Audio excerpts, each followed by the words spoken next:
Yalvarmaň meni, yaşly etdim, köp ağlattım, dinlemän seni. Giş düşündüm, bu durmuşum, görüp görgüni.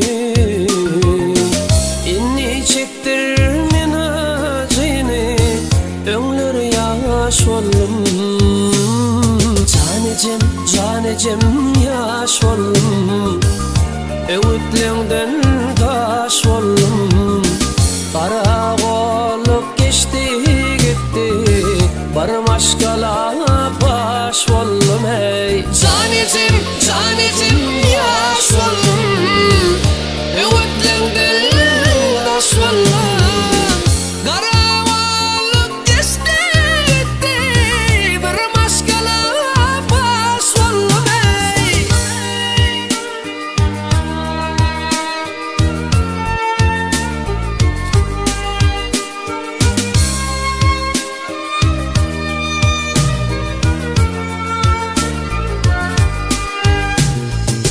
Yanımdaki oğlanları dostlarım sayın, öyle yaşadım durmuştum asmana gayet. Geçip gitti şağıl meslep, yıkıldım tayet. Son tanıdım dostlarımı, öňler ýaş boldum.